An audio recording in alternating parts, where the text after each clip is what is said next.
If you ever had the chance to take a look into the cockpit of a race car, you may have asked yourself what all these buttons and switches are for.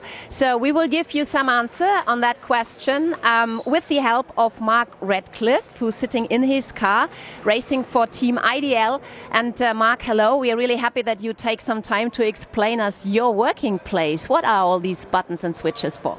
Okay, well, it looks a little bit more complicated than it actually is. We'll start by just turning on the power for the car, which will give us access to the display. Once that power's up, we've got a lot of information that's displayed on there, but we'll start with the steering wheel. Generally, when we're driving the car, there's only a few things that we'll actually use. We've got a very important one, which is the pit speed. We'll press and hold this to turn on the pit limiter. That'll limit the speed in the pit lane, so something we use, obviously, every time we're out in the car. To disable that, we just press it again. Another feature that we'll use a lot would be the radio button to speak to the team. This is something we'll press and hold this while we talk. We let go. They can then talk back to us. Another feature we use quite often is the high beam. This might be just to alert a car in front, a slower car that we're coming through. Wiper if it rains. We have a display button here which turns the options on the screen. So you can see here we've got tyre pressures. Very important to see the tyre pressures. Engine, water temperature, lots of features on there, but we can go through that another time. The console here, lots of switches on here.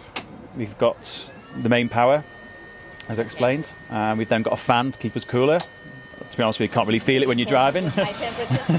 You don't really feel it, but yeah. You then have the option to blow the fan on the screen or the driver.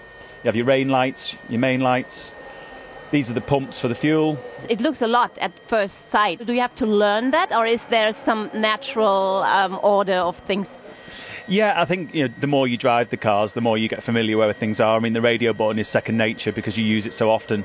The same with the pit speed. Again, you don't really look. You just press. They're very well positioned, the buttons, so you know exactly where to press. As you can see, they're right next to where your hands would naturally be and your thumbs.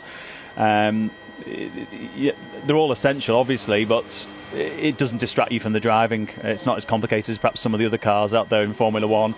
The Porsche is very straightforward and everything's placed in a logical place. Very good. Any safety features on board that you can show us? Yeah, I mean, the main safety features really are to do with the power cut and the fire extinguisher. I mean, hopefully we never have to use those. But generally, yeah, it's a total power cut and then a fire extinguisher should we ever need to.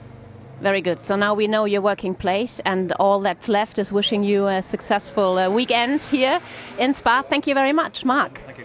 That was really interesting, wasn't it? So now you know what the working place of a race driver is like in a Super Cup Cup car, in the Porsche GT3 Cup. And, well, you will probably see the camera shots from inside the cockpit now with different eyes. Enjoy it.